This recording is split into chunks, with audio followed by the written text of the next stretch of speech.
Hey everybody. We're going to do, there's been a request for more even up games at the 2Q level kind of thing. Now that's more advanced, but there's a number of players there that like, well, how do I get to 1 Dan, right? I'm in the 4Q to 1Q range. How do I break through? This kind of thing. So we'll probably be looking at a number of them because that's kind of like an ongoing thing. 10Q, hopefully you leave that soon. But 4Q to 1Q, it's hard to break through to 1 Dan. Okay, that's me rambling, and here we go. I'm white.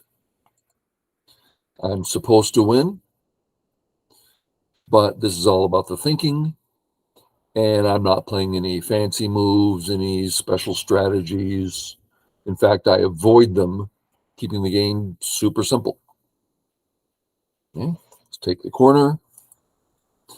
And let's just remember, any of the pinches is a strategy.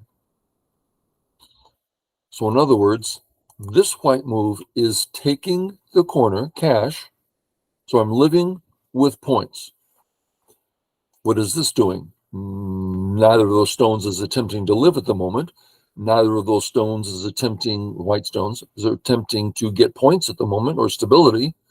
This is all about, I'm going to get points by attacking you. I'll get them later. That's strategy. So I just, here now, meat and potatoes kind of stuff. Okay. A little bit interesting here.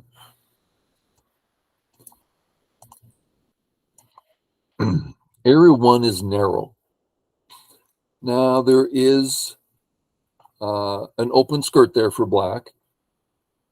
True, but we're in the early opening. Wide open areas, area 1's just not big enough. Area 2 is one of the wide open areas. Let's check this out.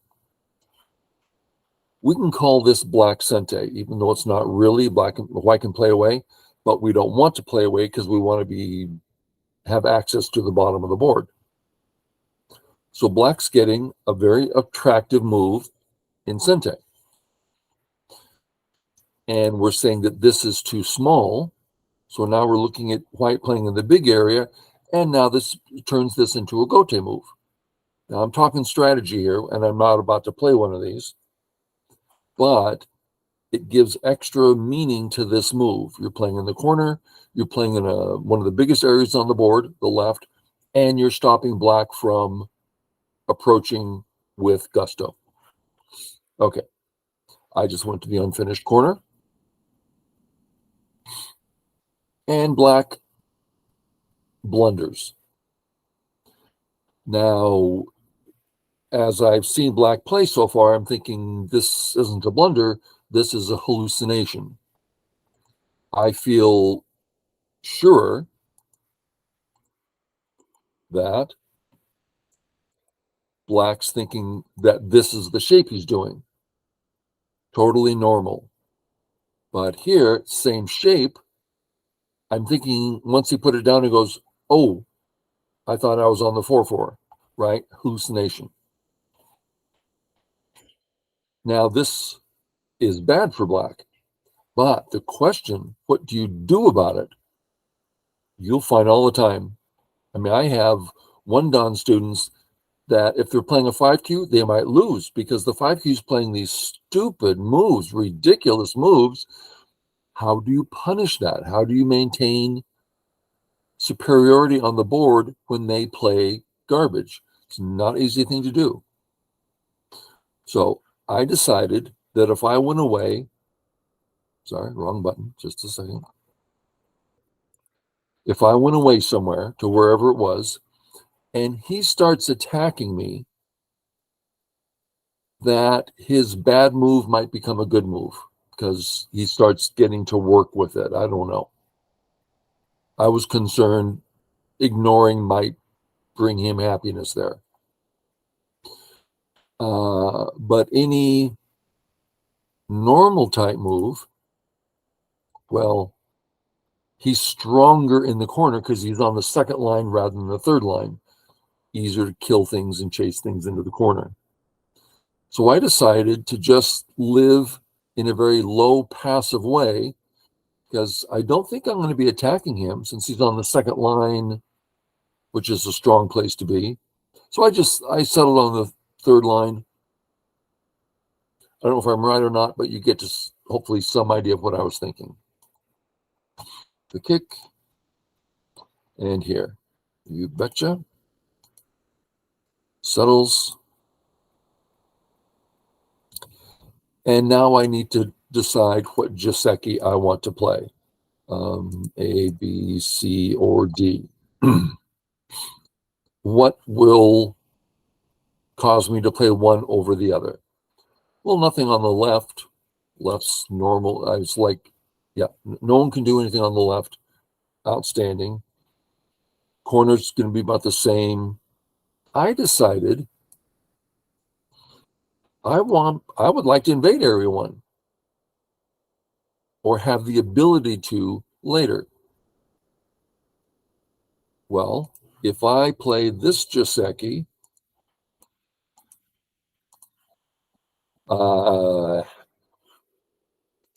area 1, right? There's 2 segments on the bottom. Segment 1 is now uninvadable. So it's twice as hard as it was a minute ago. So I went this way, staying away from it. Now there's 2 nice size segments. So if I decide to invade one, I have the other one to run to and make do with. So that's why I chose. Again, that doesn't mean it's right. Just want you to see my thinking, my intent. Okay. White to play. My A group, I don't consider it weak. But one still has to imagine, how do I feel about black playing here? Well, of all the things that can be said, I can at least say it doesn't make me entirely happy. I'm feeling, I'm not a lot of pressure, but I'm feeling pressured here. So that would be one reason to play a strategy move here, a play here, because now this is more difficult for black because there's more white stones in the area. So this is commonplace. I'm just going to give you a regular type. Let me pass so I don't mess up the board. And we're looking at, in the upper left,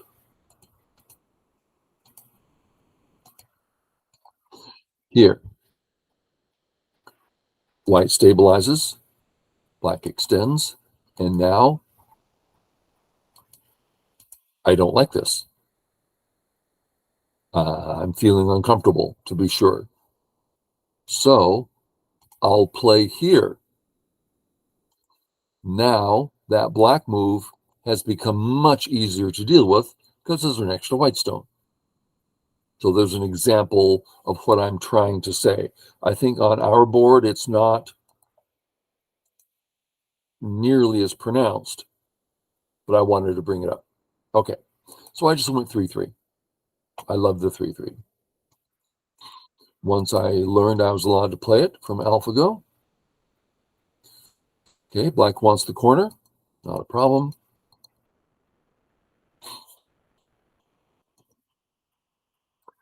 We've gone through this before, but this Joseki in the upper right, black gets life and points in the neighborhood of 14. White gets flexibility and 2 points. So one wonders what in the world makes it Joseki, and I've gone into details of counting it in other videos, so I won't do it here, but it is indeed equal, and white gets Sente, which a lot of strong players just love Sente. Okay, forward. Where next for white? This is an interesting question. one might first think about the right, because that's the widest area. And black has a wall there to grow with. But I hesitate agreeing with that. We all know white A is a low settled stone, so that adding to it is a real waste of time. So we're saying that the triangle areas, this triangle area, even up to here, is small. And black has a wall facing the square areas, but white has a free move there.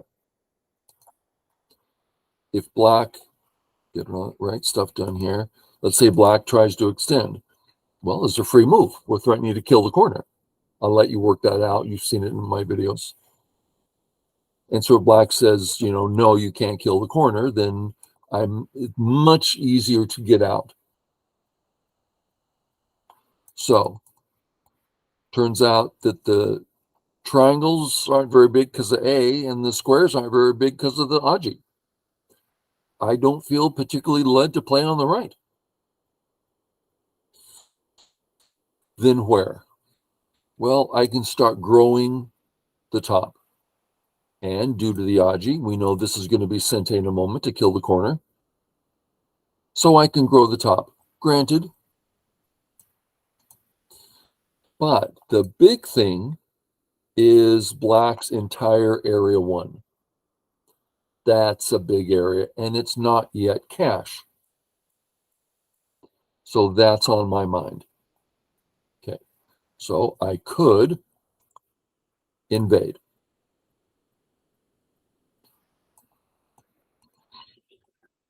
This is the normal pattern, but on this board, black's mark stones. Now, I made sure I had lots of room, but still I don't feel entirely satisfied that my life is going to be comfortable or even possible.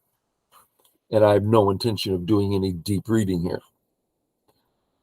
So it seems a little risky. I have no desire to take such a risk. Okay, so what do you do about that? I decided, and we haven't talked about the left. On the left, I'm not too eager about me coming in because black's like right there, right? He's ready to curve around and make it smaller. And black can't do much there because he's on the second line. And so now we're led to the bottom of the board. I decided, now we could say that this is a strategy. Fair enough, but it's just a 1 or 2 move readout, not a big strategy. I'm figuring that if indeed I get a nice size wall, then my extension is getting big. Okay, so that's why I started here. He takes what he thinks is the big move. I don't feel a rush to come in because the alternative is him say, aha, I have taken it. Well, 2 moves to take that area is just too small. So I don't care if he takes it at this point. He's investing too much time and energy. Now, if he had played here, and then somehow that took the whole thing, then yeah, that's big enough. But none of that is true. Okay, so he plays here, which allows me my dream move. Anytime you can do this, do it without looking elsewhere. It's just exceedingly strong and thick to the center. Your group is so out and healthy now. Also, Sente, because I'm going to just totally mess with you on the bottom. Now coming in the bottom is easy, easy, easy. And on top of that, now in the extension is very powerful, very big. So black is just game over. But let's keep going for a minute. He negates that side. I come on in.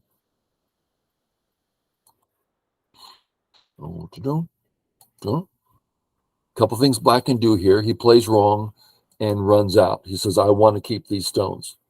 Really? Well, step one, I'm out, so you can't surround me. Step two, fix my cut as I threaten to kill you. This brings the cut back up, but now I get a wonderful shape. He has to live, and now it's way game over because the 3 A stones, 0 value. They're not going to hurt anybody. Yes, they might do a little pressure here and there, but no, they're not going to hurt anybody. The B stone, wasted. The 3 C stones, in trouble. So, yeah, all in white's favor and game over. Don't think there's anything else to look at. Yeah, just white wins in a number of moves, but white wins. Okay, hopefully you got something out of that. And we're going to do a number of these. You know, how do you get to one done kind of stuff. Okay, everybody. Catch you later. Bye.